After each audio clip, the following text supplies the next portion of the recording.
One of the first things we learn about Anakin Skywalker in Star Wars is that he was one of the best pilots in the galaxy. And in Episode 1, we see him in action exercising those abilities even at a young age, first with pod racing and then with his attack run on the droid control ship over Naboo. But throughout his life, these piloting skills were exercised in many different fighter craft. So today we're going to be going through all of Anakin Skywalker's fighters and freighters, focusing on Star Wars Legends. Basically, all of the ships he would personally pilot, so no Executor or other similar flagships. The earliest fighterish sized craft of Anakin's, assuming we don't count that N1 or his pod racer, was actually a living ship created by the also living planet Zonama Seacot. Anakin and Obi-Wan had gone to the planet seeking another Jedi who had gone there and then disappeared, named Vergere. They ultimately discovered she had left the planet in the company of the Far Outsiders, later known as the Yuuzhan Vong. But in the process of searching for her, they posed as clients interested in the Seacotan ships, which were said to be the fastest in the galaxy. I don't know why they needed this extra accolade. I personally would just stick with the whole they're alive angle, but that's just me. These ships were made by entities called seed partners, pairing themselves with clients and prospective pilots, which were then grown into a living and even to some extent thinking vessel. Typically, a client would pair with up to 3 seed partners, but Anakin drew in a record-setting 12 for his ship, which he named the Jabbatha after the daughter of the Magister of the planet, with whom he'd quickly developed a friendship.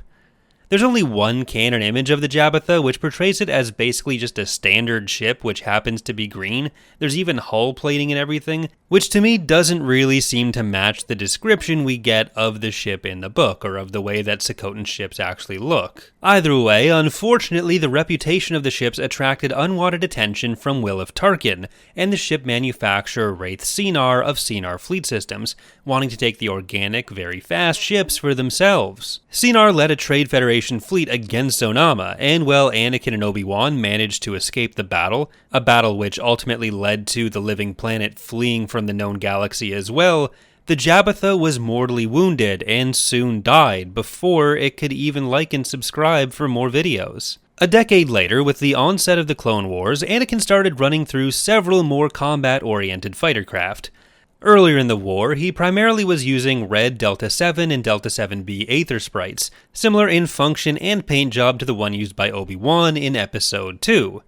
We see him working on one of these in the Republic comics, but pretty quickly the customizations began, and he was using a new variation on the Delta 7 with a paint job and some souped-up engines, the Azure Angel.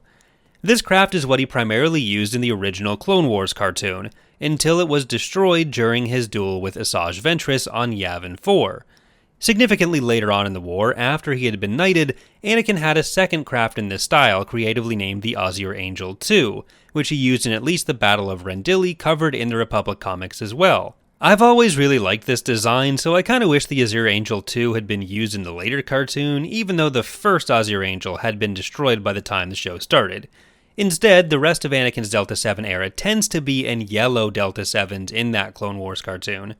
There is another comic where he's using another red one with a different paint job, lacking the white parts of the paint job around the cockpit that we see in Episode 2. That particular Delta lives inside one of Anakin's other ships, which is often shared between himself, Ahsoka, and Obi-Wan, called the Twilight.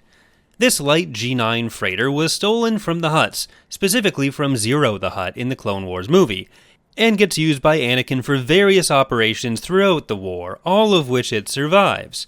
What it doesn't survive is a mission in 20 BBY to Mandalore, where Obi-Wan is the one piloting it trying to escape with Duchess Satine, and it gets blown up. By the end of the war, Anakin and most of the Jedi except a few hipsters like Plo Koon had moved on from the Delta 7s into the newer Eta-2 Actis Interceptors, keeping the yellow coloring from his prior Deltas as we see in the Battle of Coruscant. The one he's flying in that battle goes down with the Invisible Hand, so at the end of the movie when he's become Darth Vader and is heading to Mustafar to kill the Separatist Council, he's actually using a different green one. His use of the Eta-2 continued for a few more years under the Empire, flying a series of black ones, one of which he also apparently gives to every single player character of the right class in Star Wars Galaxies. As time goes on, though, the Adas are phased out in favor of newer TIE fighters, and Vader moves on to the TIE Advanced X-1 prototype, the designer of which Vader had choked to death during the Sith Lord's personal demonstration of the craft.